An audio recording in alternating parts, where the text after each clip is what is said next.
This is my 146th video on my work with OO gauge. See part 1 of this series for my reasons for getting into OO gauge when I already had a lot invested in working in N gauge, and I didn't really have space available for a large, fully operational OO gauge layout. Also see my lengthy series on my N gauge railway modelling for smaller and more complex scenery and smaller scale trains running. This part is another review and running session, this time of 2 locomotive models, representations of the Unrebuilt Patriot class from Bachmann and Hornby. I will go on a bit about the history of the Patriot class, a favourite of mine. Then we'll look at the Bachmann and Hornby models in a bit more detail, then I'll finish up with some running video. These are the 2 models. I bought them both used, the Bachmann from Hatton's and the Hornby on eBay UK. Here are the ends of the boxes showing the exact product numbers. These models are from approximately the same era. Hornby R2936 was released in 2010 and Bachmann 31204 in 2014. But that's a bit misleading.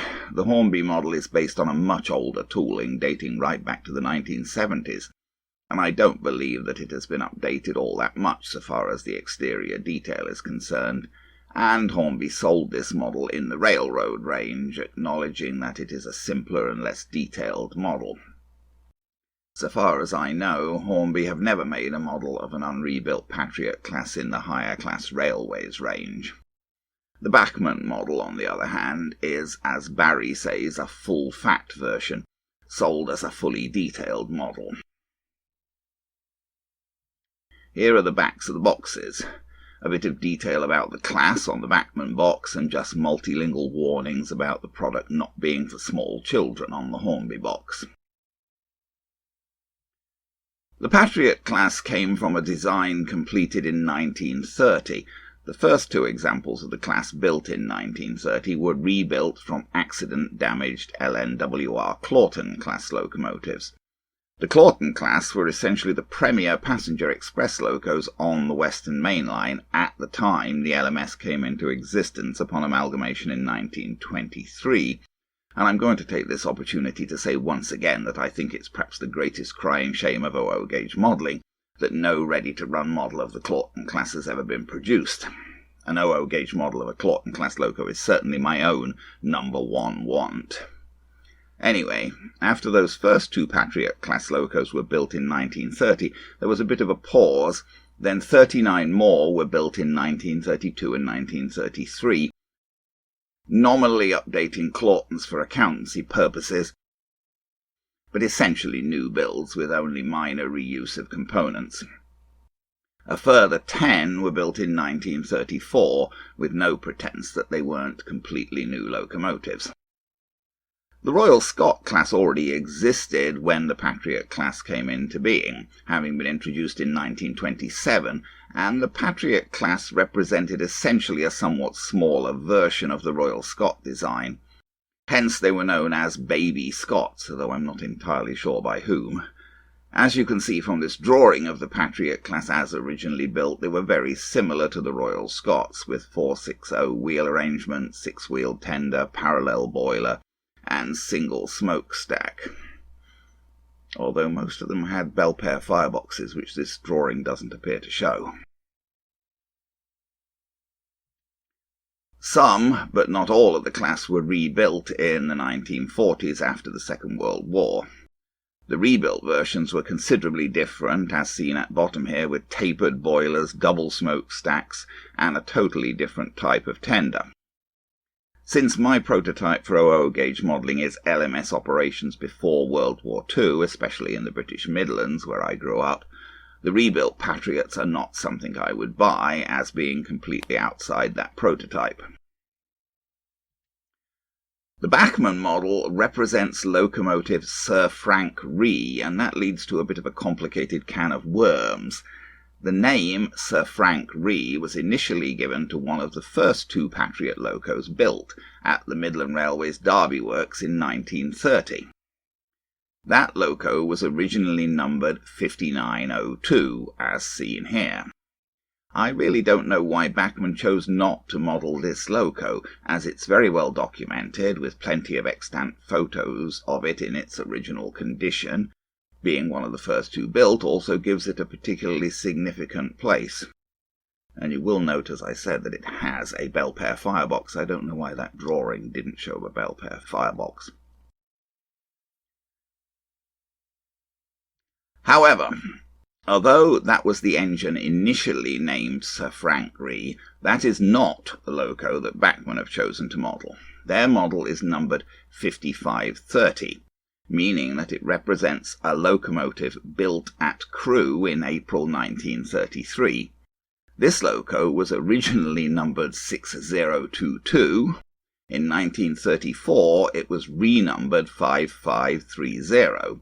At the same time, the original Sir Frank Ree was renumbered from 5902 to 5501. 6022/5530 was unnamed from the time of its build in 1934 until 1937. In 1937, the LMS renamed the original Sir Frank Ree to St Dunstan's and bestowed the name Sir Frank Ree on 5530. It's hard to imagine why they did this. Why go to the trouble of moving an existing name from one loco to another? I have no idea. Perhaps the nameplates got taken off during maintenance or something.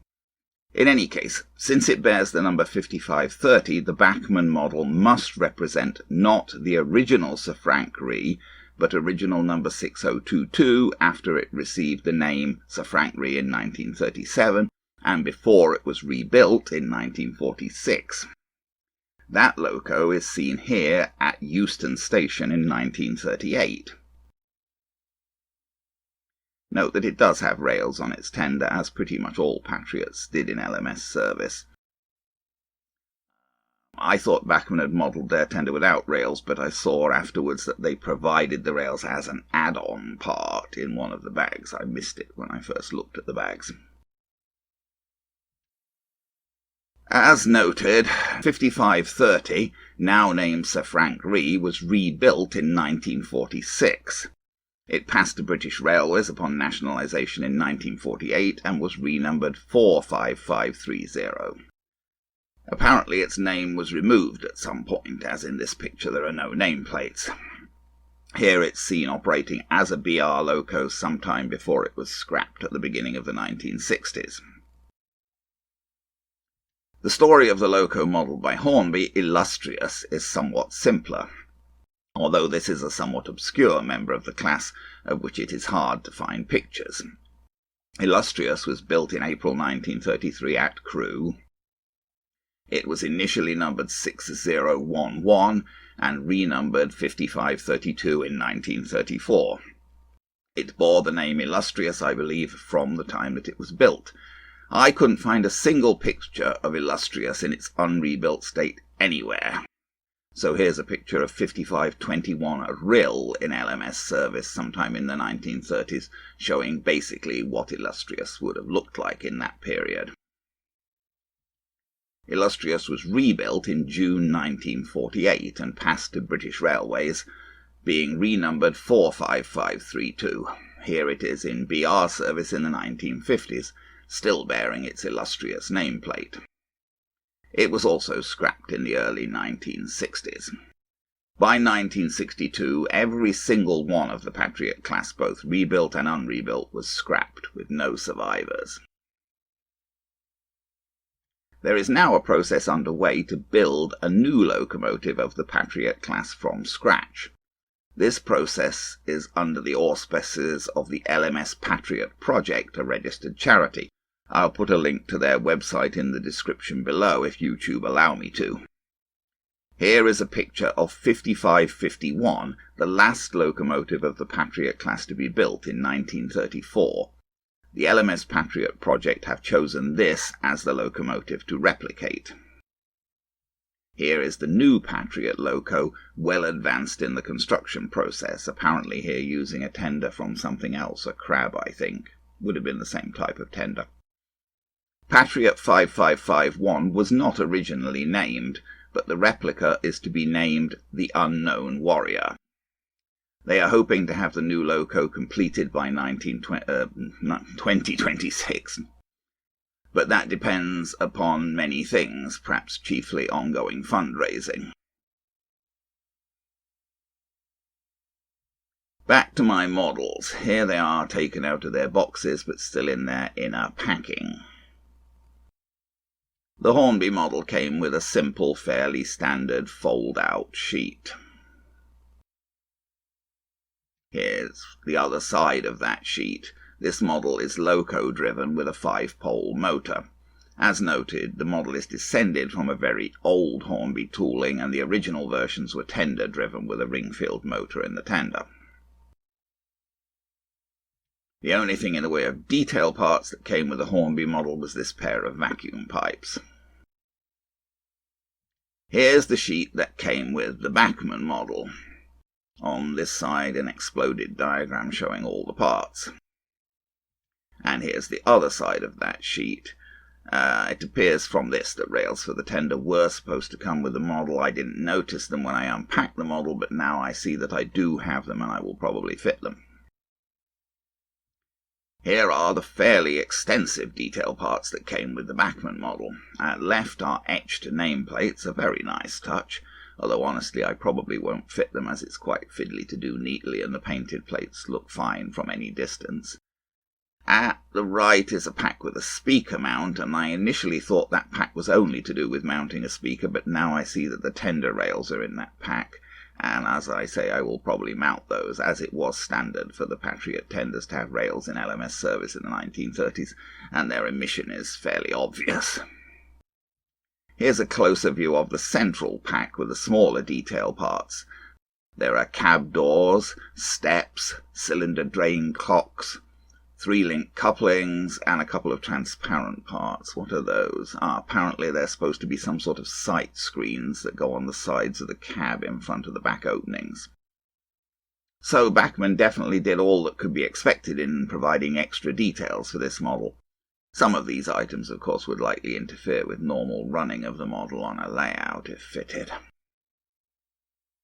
Here's the Hornby model out of its packaging, all round a much simpler model than the Bachmann, based on an old tooling and sold in the railroad range. Still not a bad model in its way, if not up there with the latest standards. This is the loco to tender connection used by Hornby. Frankly, I much prefer this to what I have to deal with most Bachmann models. The Hornby model does have tender pickups, hence the connections on the drawbar. The upper pieces contact the plate above the pin on the tender, and the lower pieces contact the pin itself, which is metal even though it rather looks plastic. Here's the Bachmann model out of its packaging. Even in this fairly superficial view you can tell that it's a much more detailed model. The Bachmann model uses Bachmann's utterly stupid way of connecting loco and tender. Wires from the loco are plugged into the tender, and then the tender is supposed to be connected to the loco by a plastic pin on the tender being inserted into a hole in the metal drawbar from the loco. This is a terrible system, and many people have told Bachmann this many times, and yet they continue to use it even for new models coming out now. Why? This model was a particularly bad example, with a short plastic pin and a shaky drawbar, so it was very difficult to keep engaged between the loco and tender whilst railing the model. The mounting of the bogie on the Bachmann model is a little unusual. Rather than being hung from the back, it's pivoted on a central pin, more like a coach bogie. It seems that this should work fine, although it won't allow the bogie to move from side to side as much as the more standard mounting. It should hold the bogie on the track well. There is a spring on the central pin pushing the bogie down, though it didn't really come out as very visible in this picture. The bogie on the Hornby model, on the other hand, is suspended from the rear, a more common way of mounting model loco bogies. If done properly, this can work fine, although I have had a couple of Hornby models where it's given trouble with the bogie coming off the track on curves. Here are the two models on my little testing track. Both ran forwards and backwards fine. The Hornby model needed a little more power to get it going than the Bachmann. Here we are looking the other way with the Bachmann model closer to us. Here's a close-up of the Bachmann model on the test track. It has a nice finish, something of a speciality for Bachmann, and its running and valve gear seem to be fine and realistically modelled. The Hornby model is certainly considerably more clunky, with somewhat crude moulded pipework and rather chunky valve gear, but in fairness it is a much cheaper model. Hornby don't sell this model now, so I can't give a current RRP, but I paid £59.80 for this plus shipping, which seems to be fairly typical for used versions. Bachmann do sell their Patriot currently, listing the latest version for £209.95 RRP. Here's a view of the models from the front. The Bachmann model at right is obviously much more detailed and so is more realistic looking. Here's the view from the back. Again, the much higher level of detail and finish on the Bachmann version is obvious. The Hornby version does have some lining, but the lining on the Bachmann version is much more complete. The Hornby tender is noticeably much larger than the Bachmann version. I fiddled around for quite a while researching the background to this. It seemed that the unrebuilt Patriots always ran with the same type of tender, basically a 3,500-gallon Fowler tender, so I don't think it can be said that the Hornby version actually represents a different type of tender. I tried to find details of the tender dimensions, but had difficulty. It's easy to find loco, length, width, wheel size, etc., but not so easy to find precise data on the tender dimensions. After digging around, I was able to come up with something. The Patriots ran with Fowler 3,500-gallon tenders, which were fairly standard for LMS tender locos at the time. There were some differences as to how these tenders were riveted, etc., but their dimensions were essentially standard. I couldn't find a table of dimensions, but I did find drawings, initially in books that I have, and then I also found digitized drawings. Based on those drawings, the length of the tender sidewalls was just under 245 inches, and the width, excluding rails, etc., was just under 88 inches. In OO scale of 1 to 76, this would translate to a sidewall length of about 8.18 centimeters. And a width of about 2.93 centimeters. Based on these figures, the Bachmann tender is pretty much exactly to scale. It measured out at 1% over in width and 1% under in length, but 1% isn't really significant. Likely my figures from the drawing weren't as accurate as that.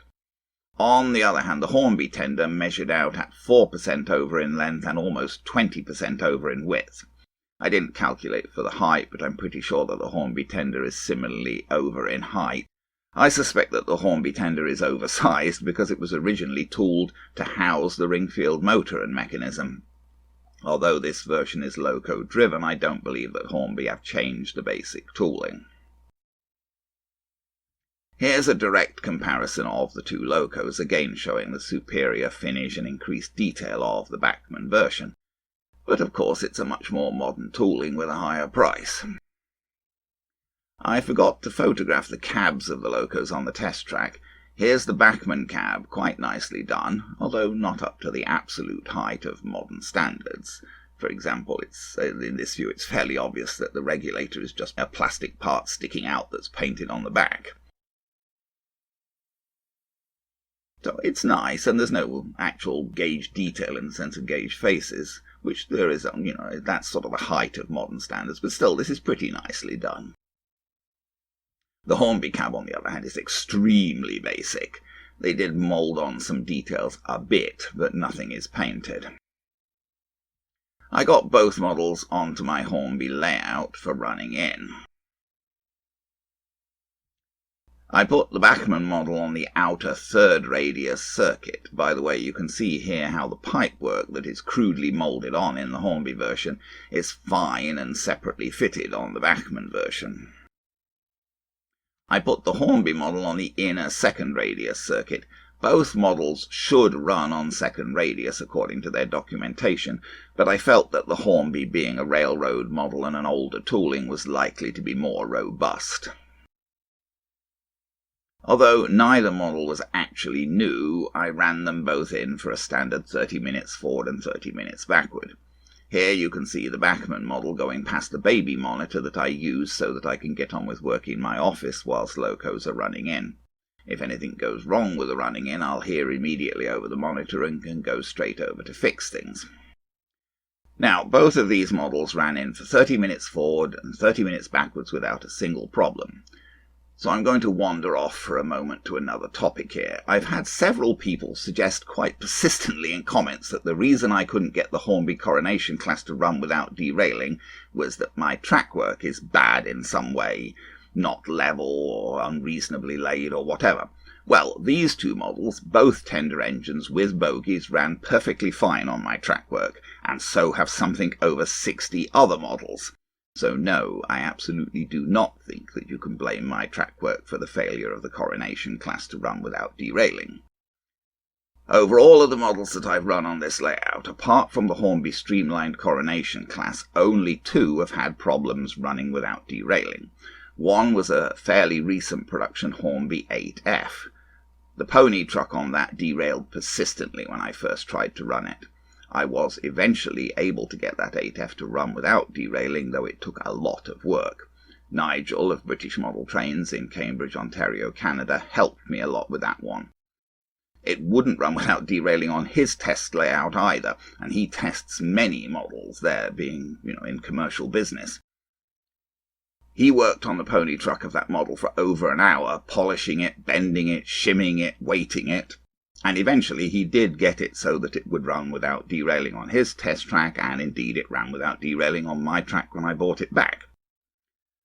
Apart from the Streamlined Coronation and that 8F, the only other model that I can't get to run on my track is the Helgen Bayer Garrett, which is a large articulated loco. Actually, the Helgen Bayer Garrett will run on my track, but the one thing that it won't do is get through facing points when running boiler ahead of cab. Running cab ahead of boiler, it will get through facing points, so if I want to run it boiler ahead of cab, which would be its normal forward direction, I have to run it anti-clockwise on my outer circuit rather than clockwise, which would be the more normal direction.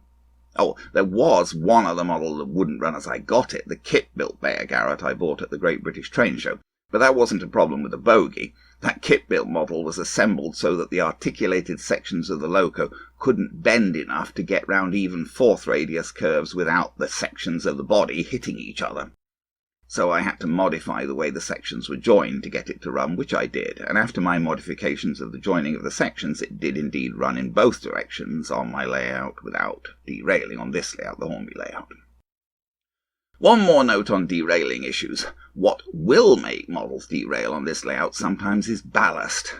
I did my best to stick down the ballast in the standard way, wetting it with an alcohol spray and then thoroughly soaking with diluted white glue.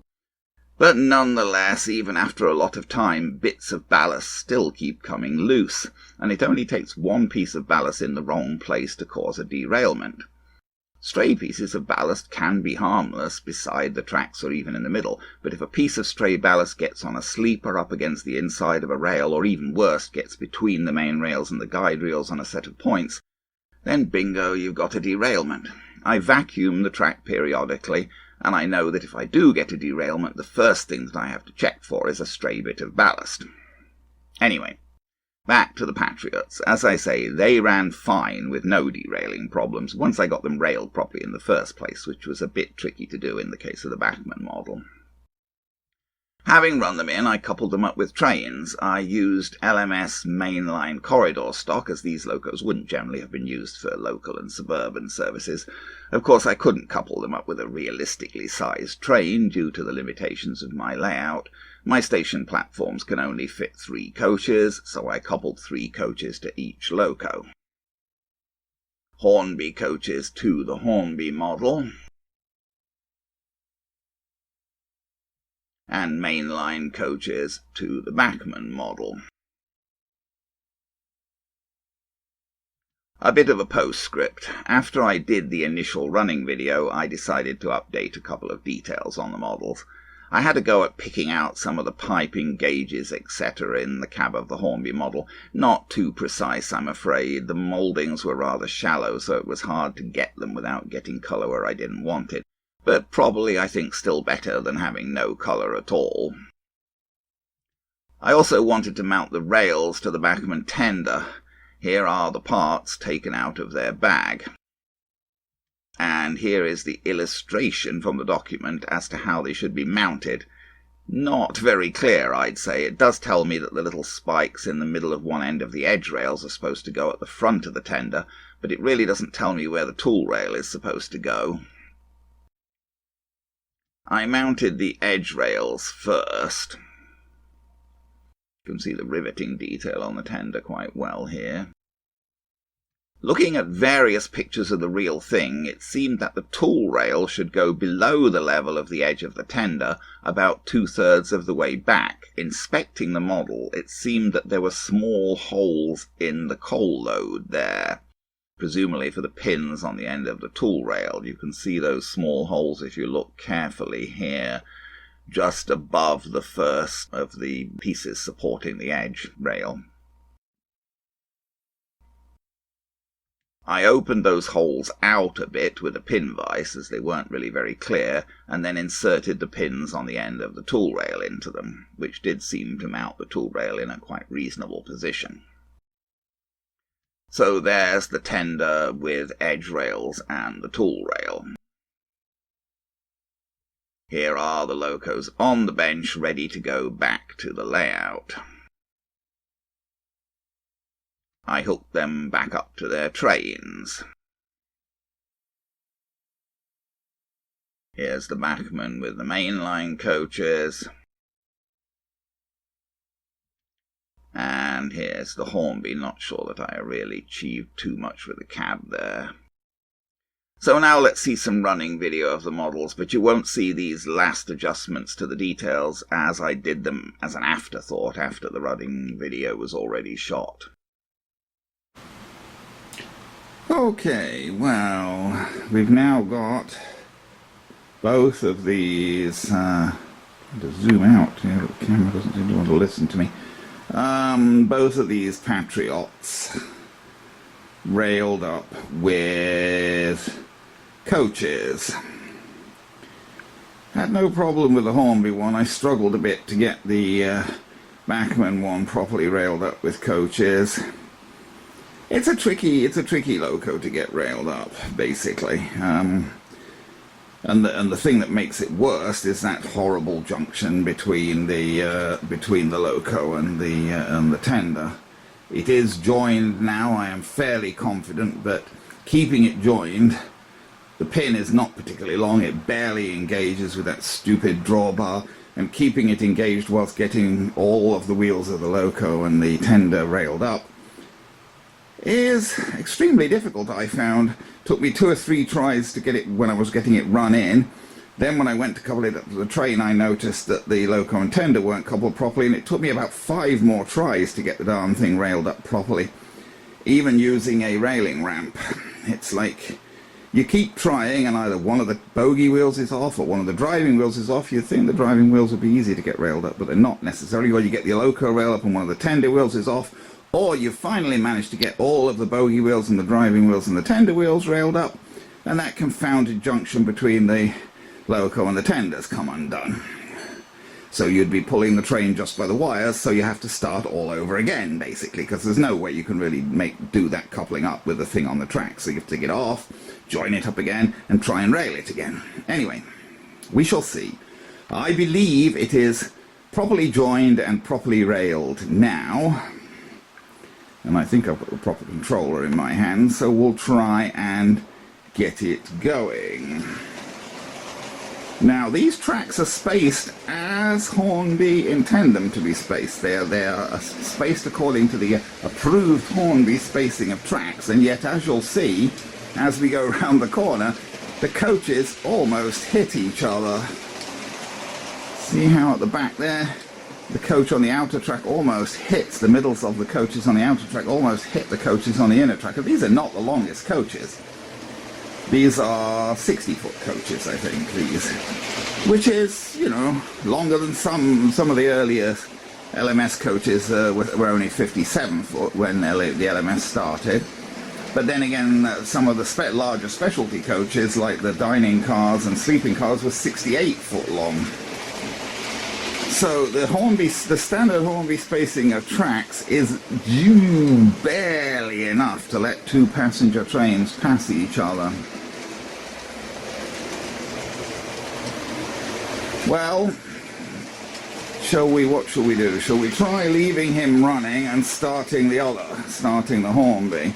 The Hornby needs a little more power, and its pickups are slightly less reliable, I find, than the Bachmann.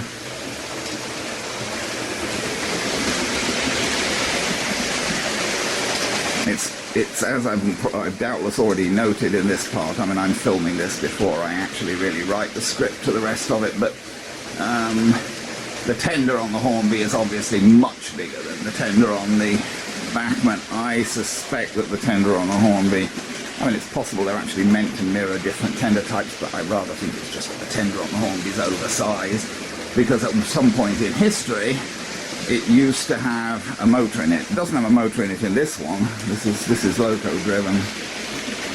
But next time they go to pass, I'll switch trains, as it were. Yeah, see, there's the Bachmann. And neither of these are going, well, they're going at a reasonable speed, but not a super express speed, I think. I think these are actually going at a fairly realistic, fast passenger, but not sort of super express speed.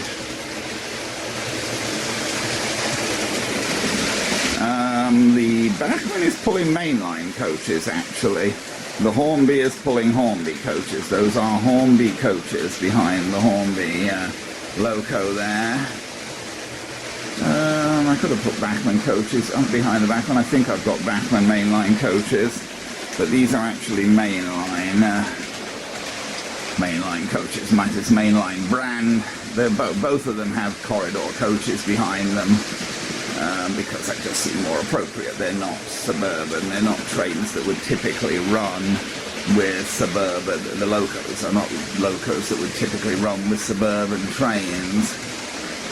Whose controller do I have in my hand? I have the controller for, I can't hold both of them, I have the controller for the Hornby in my hand. There's the Hornby, so let me see if I can draw the Hornby into the station. And then, I'll swap controllers, and we'll see if we can pull the Bachmann into the station as well.